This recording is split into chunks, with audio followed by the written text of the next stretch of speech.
5, 4, 3, 2, 1.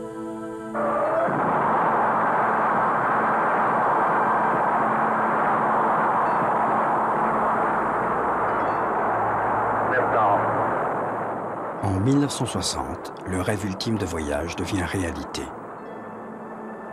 Mais alors qu'ils foncent vers l'inconnu, une question continue de hanter l'esprit des astronautes. De quoi allait-il encore devoir se nourrir? Des années avant ce vol, les scientifiques s'étaient efforcés de résoudre les problèmes d'alimentation à bord des engins spatiaux.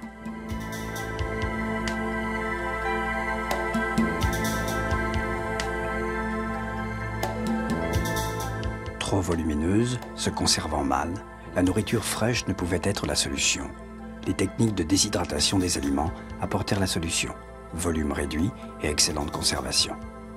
Ce n'était pas la première fois que les aliments servaient de base à des inventions étonnantes. En fait, c'était le point culminant de longues années de recherche. Depuis 200 ans, la recherche dans le domaine alimentaire s'applique à adapter notre alimentation à nos désirs changeants et à l'évolution de nos manières de vivre.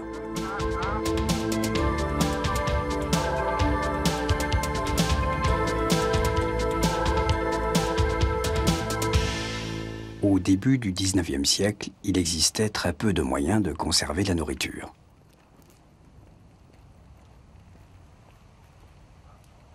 Au château de Ham Hall, en Angleterre, on utilisait le seul moyen vraiment efficace de conserver les aliments frais et d'en préserver le goût.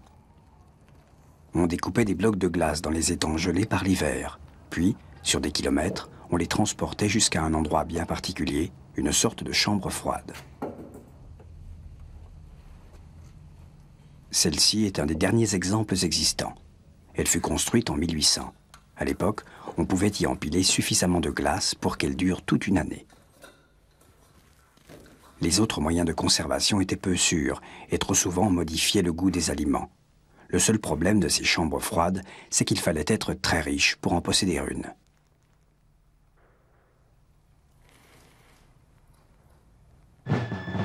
À peu près à la même époque où cette chambre froide était construite, de l'autre côté de la Manche, quelqu'un travaillait aussi sur la conservation des aliments. Sa vision a profondément modifié l'alimentation des humains. Et nous le devons en partie à Napoléon Bonaparte. Vers 1800, Napoléon voulait dominer l'Europe et il avait rassemblé la plus grande armée jamais vue. Ces fringants soldats font partie de la Société des Amis de Napoléon. Chaque année, ils se rassemblent pour célébrer une des plus grandes batailles de l'empereur. Napoléon aimait se faire passer pour un homme de passion, mais derrière cette image, il s'intéressait particulièrement aux travaux scientifiques, même les plus anodins. Un de ses sujets favoris était l'épineuse question de la conservation des aliments. Car Napoléon avait un vrai problème. Son armée et sa flotte étaient dispersées à travers toute l'Europe, la plupart du temps en territoire ennemi. Le ravitaillement de ses troupes était pour lui un cauchemar stratégique. La nourriture était devenue le problème majeur des troupes françaises. La nourriture fraîche ne durait jamais assez longtemps. Il fallait donc continuellement renouveler les stocks. Un vrai casse-tête lorsqu'on est en campagne et que l'on dépend en partie de populations hostiles.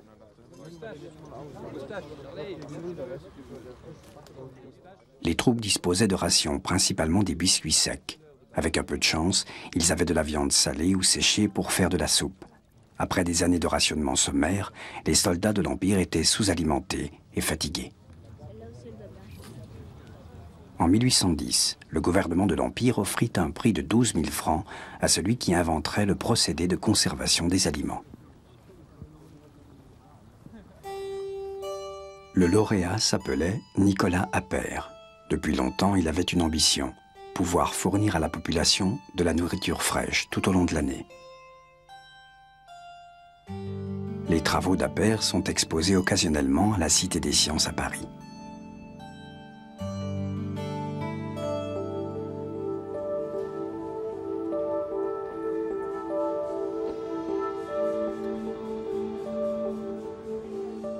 Appert découvrit le moyen de conserver la nourriture pendant des années. Son procédé de stérilisation ou appertisation impliquait que les produits soient conservés dans des récipients étanches au liquide et au gaz. Après préchauffage pour désaérer le produit, le récipient était stérilisé par eau chaude dans un autoclave. Les premières boîtes de conserve furent en fait des bouteilles à vin de champagne, dont Appert fit élargir le goulot.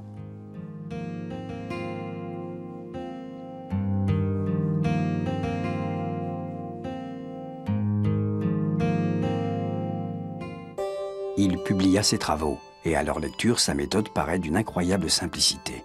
Tout reposait sur la cuisson des aliments dans un récipient hermétique à l'air. Appert supposa que la cuisson tue toutes les bactéries, mais ce fut Pasteur qui l'expliqua. La méthode décrite dans ses dessins est toujours celle en usage dans l'industrie alimentaire. La nourriture est scellée dans des boîtes étanches qui sont cuites dans les chambres à haute pression.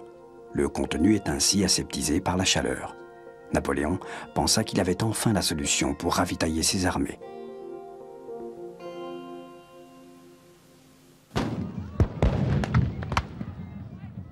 Chaque année en Belgique, quelques 3000 amateurs passionnés reconstituent la bataille de Waterloo, à l'endroit exact où elle a eu lieu, le 28 juin 1815.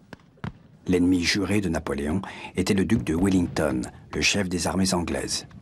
Wellington disposait d'un ravitaillement ininterrompu, organisé à partir de l'Angleterre.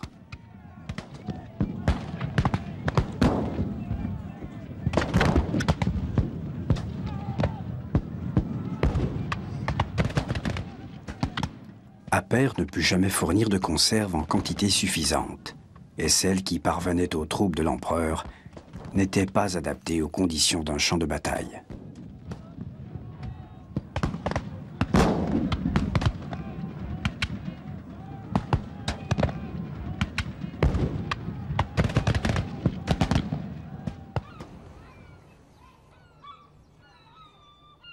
L'amirauté anglaise avait entendu parler de l'invention d'Appert et s'y intéressait. Pendant les longs voyages, ces marins souffraient du scorbut, une maladie liée à l'absence de nourriture fraîche. L'amirauté demanda à des industriels britanniques d'appliquer la méthode publiée par Appert. Une entreprise anglaise proposa de fabriquer des boîtes en fer étamé. En 1820, on produisait les premières boîtes de conserve. Elles étaient bien plus solides que les bocaux, mais chacune d'entre elles devait être soudée et scellée à la main. La vie de nombreux marins aurait pu être sauvée s'ils avaient eu de telles boîtes de conserve, mais pour cela, il faudra encore attendre de longues années. Car leur prix de revient était exorbitant, à tel point qu'il fallait les enfermer à clé dans l'infirmerie du commandant de bord.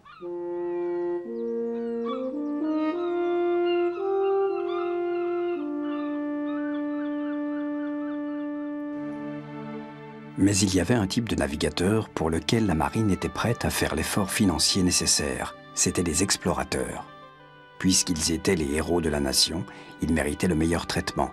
On leur donna autant de conserves qu'ils en voulaient.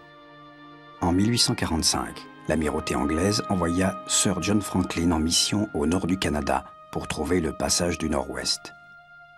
Ces régions sont dangereuses et les eaux sont prises par les glaces une bonne partie de l'année. Encore de nos jours, seul un brise-glace peut s'y aventurer. Mais Franklin était persuadé qu'il réussirait. Chaque printemps, il progressait au moment du dégel, stoppant son avancée pendant l'hiver arctique. Il pensait que l'expédition durerait 3 ans, mais il emporta suffisamment de nourriture pour tenir 5 ans.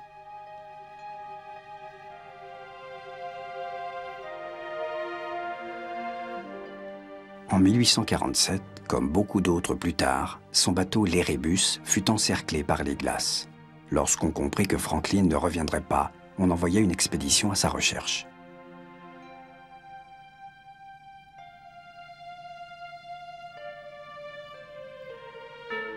On ne retrouva que des tombes et des quantités de boîtes de conserve vides.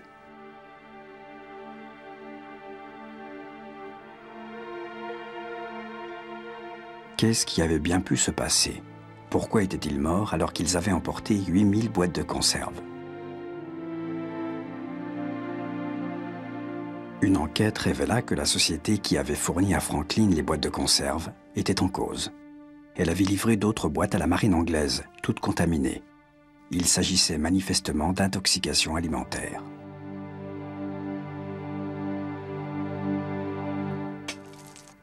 Mais en 1986, une nouvelle expédition, accompagnée d'une équipe de cinéma, revint sur les lieux et déterra plusieurs corps. Le froid régnant les avait laissés en parfait état de conservation.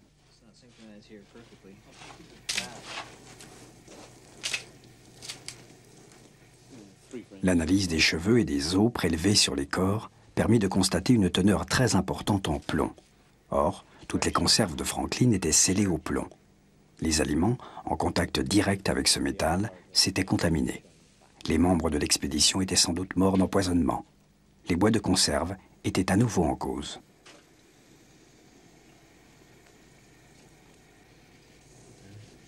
Cette théorie reste controversée, mais en tout état de cause, les conserves semblent bien être à l'origine de la tragédie.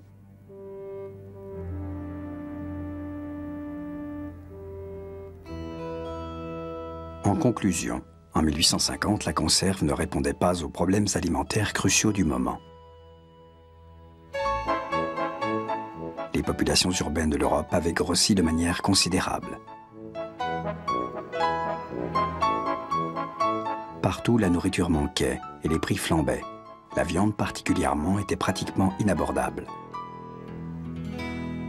Mais en Amérique du Sud, il y avait de la viande en quantité. En fait, comme il y avait peu de gens et beaucoup de bétail, la viande était très bon marché.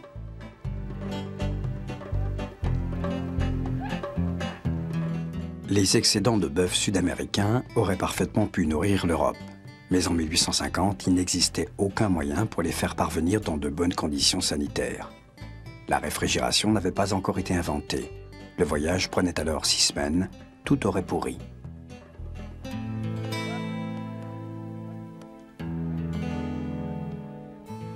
Heureusement, quelqu'un s'intéressait particulièrement à cette question. Ce chimiste allemand, du nom de Liebig, décida qu'il fallait survenir aux besoins des populations européennes. Et il y arriva. Il inventa le condensé de bœuf, le fameux concentré Liebig. C'était un pot rempli d'un liquide visqueux obtenu par cuisson et évaporation de la viande de bœuf. Dilué dans l'eau, c'était des protéines à l'état pur. Le succès fut immédiat. Pendant longtemps, ce concentré sera un des seuls moyens de répondre à la demande en viande des Européens. C'était du bœuf sud-américain à 100%.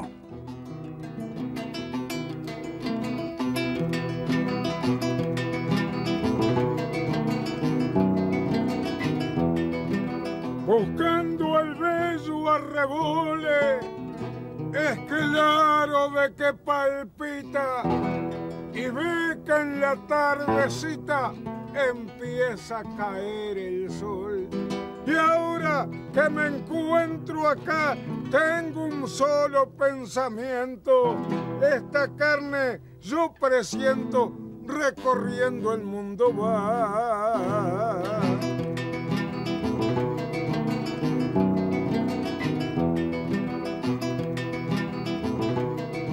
En 1861, la société Liebig construisit sa première usine ici, à Fray Bentos, en Uruguay. De nos jours, c'est une petite ville endormie où les vieilles voitures ne sont pas là pour épater les gens. Ce sont les seules voitures qui existent. Mais cette ville fut à un moment un des centres de production alimentaire parmi les plus importants au monde. C'était comme une marée de viande de bœuf qui quittait le port de Fray Bentos pour nourrir l'Europe et le reste du monde. Partout à Fray Bentos, il reste des signes qui témoignent de ce passé glorieux. Mais les usines de conditionnement de viande sont toutes fermées maintenant. Elles sont devenues des sortes de mausolées abandonnés où trônent des machines fabriquées à Glasgow ou à Bradford, en Angleterre.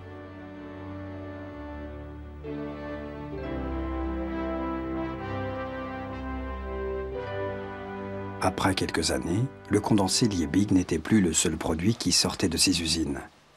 Car les Européens avaient enfin réussi à produire de vraies boîtes de conserve. En 1860, il existait des machines qui assemblaient et remplissaient automatiquement les boîtes de conserve. Et bien sûr, on en importa à Fray Bentos. Et voici ce à quoi on les utilisa, le corned beef, le bœuf de conserve.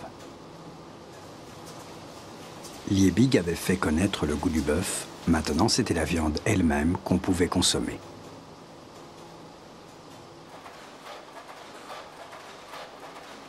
Le bœuf en conserve sud-américain continue de s'exporter dans le monde entier.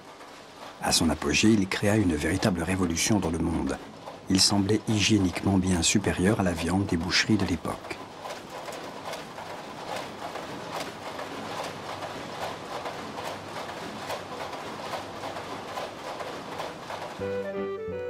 Pour les classes populaires, c'était aussi une viande abordable, la seule qu'elles pouvaient s'offrir. L'impact fut énorme. Les enfants pauvres des villes avaient de la viande dans leur assiette, même si ce n'était qu'occasionnellement. Et toutes ces protéines leur permirent de grandir et d'être en meilleure santé.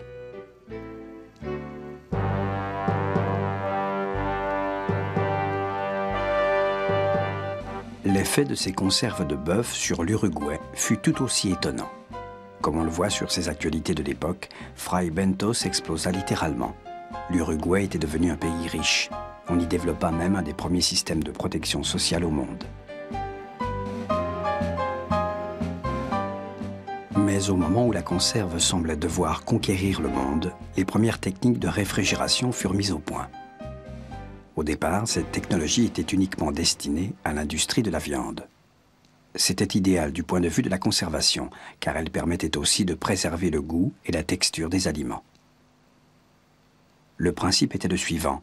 Un gaz réfrigérant était comprimé par une pompe dans des tuyaux qui enveloppaient la structure des chambres de congélation. Porque he nacido ladino, pa' que vea que yo no miento, pero me siento contento y no voy a caer al pozo, porque me siento orgulloso de estar cantando en Fray Bento. Les riches Européens voulaient de la viande fraîche sur leur table et les premiers entrepôts frigorifiques uruguayens se développèrent en vue de ce marché. Mais comment acheminer cette viande vers les grandes capitales européennes? En 1877, le premier bateau frigorifique jamais construit embarqua une cargaison de viande congelée vers la France.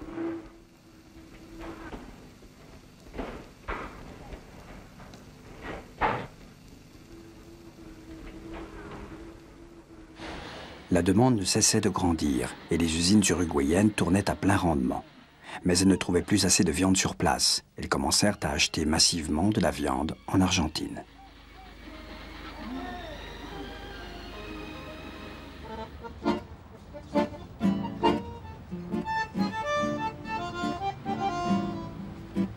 Ce commerce déclencha un boom économique en Argentine, où la vie quotidienne se transforma en fête permanente.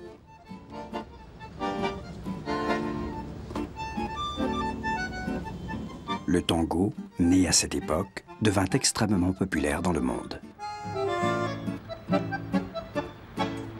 Vers 1850, Buenos Aires, la capitale de l'Argentine, était une petite ville provinciale. Mais les profits de la viande l'avaient transformée en une ville importante et renommée. Le boom ne dura guère et en 1929, la richesse s'évanouit. Mais Buenos Aires était devenue une capitale cosmopolite. Et on surnomma la ville le Paris des Amériques.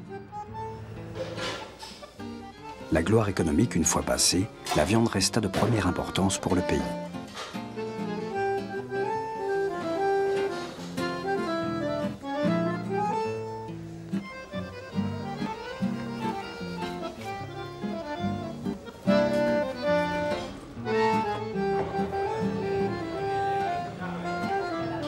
Si l'Argentine n'a plus le pouvoir économique d'autrefois, la quantité de viande que l'on peut y manger reste toutefois une consolation.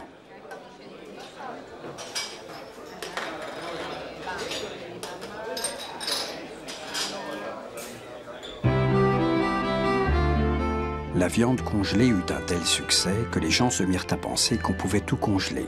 C'était faux.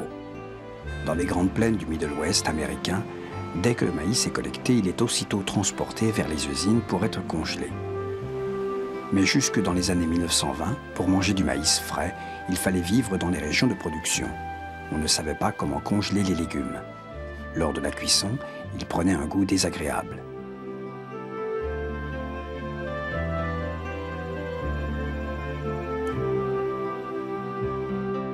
Un Américain trouva la solution au problème.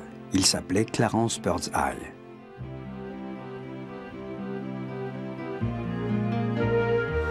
Jusqu'à la découverte de Birdseye, on congelait les légumes lentement, comme on le faisait pour la viande. Les premières tentatives de congélation du maïs avaient donné un grain mou et pâteux. Le procédé était trop lent, des cristaux trop importants se formaient. La solution de Birdseye consistait en une congélation ultra rapide. Il réussit parfaitement et c'est toujours la même méthode qui est utilisée dans cette usine Birdseye du Minnesota. Cette méthode consiste à bombarder les aliments avec un froid intense pour que les cristaux restent minuscules. Ainsi, l'exsudation du jus des légumes reste minime lors de la décongélation, préservant le goût et la texture des produits.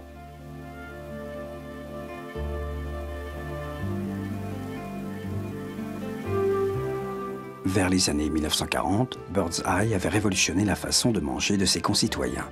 Son nom était connu dans tous les foyers américains.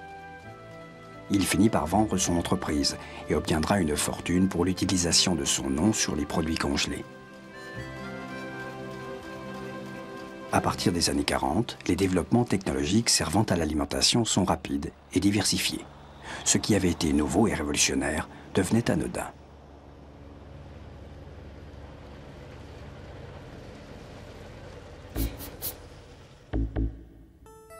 Mais à quoi bon avoir des aliments congelés si on n'a pas de réfrigérateur? Les premiers appareils grand public apparaissent en 1930. Bientôt, chacun pourra avoir des produits congelés à la maison. La production s'intensifia, entraînant la chute des prix. Mais les consommateurs devenaient de plus en plus exigeants en termes de fraîcheur, et la conserve, puis les congelés, correspondaient de moins en moins à leurs critères. L'exigence porte maintenant sur une nourriture qui doit être aussi fraîche et naturelle que si nous l'avions cueillie nous-mêmes. Et de nos jours, toute l'industrie alimentaire tente à faire parvenir la nourriture le plus vite possible chez le consommateur. Les transports jouent là un rôle clé, les bénéfices aussi d'ailleurs, car plus la nourriture est fraîche, plus le prix payé est élevé et la compétition est acharnée pour acheminer des denrées produites de l'autre côté de la planète, juste pour satisfaire notre appétit de fraîcheur. Mais il y a des gens qui ne peuvent toujours pas consommer de la nourriture fraîche quand ils le désirent.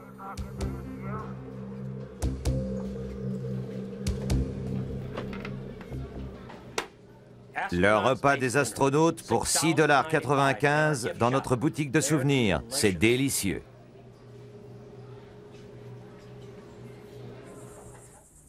Et au parc de loisirs de la NASA en Floride, le repas de l'astronaute est un des souvenirs le plus demandés.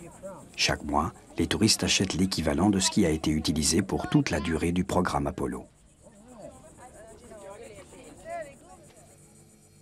Dans les années 60, la nourriture des astronautes représenta une révolution technologique. Ils appréciaient beaucoup leurs plats déshydratés. Ils représentaient un vrai progrès par rapport aux conserves et aux pâtes alimentaires des premiers voyages. Mais au final, les astronautes sont des gens comme tout le monde. Ils firent savoir qu'ils étaient lassés de ces aliments high-tech et voulaient de la nourriture fraîche. Comment la NASA pouvait-elle fournir de tels aliments en plein milieu de l'espace? Dans les laboratoires du Centre spatial Kennedy, ils ont maintenant une solution. L'avenir des voyages habités dans l'espace pourrait dépendre de ceci. La NASA a dépensé des millions de dollars sur ce programme et ses scientifiques, parmi les meilleurs au monde, apprennent à faire pousser des pommes de terre.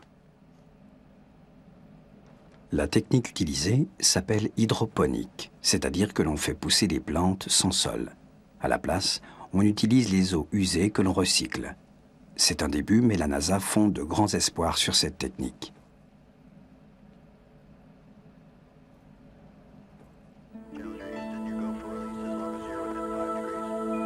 En fin de compte, les astronautes, comme les humbles terriens, dépendent d'une technologie de plus en plus sophistiquée pour leurs produits frais.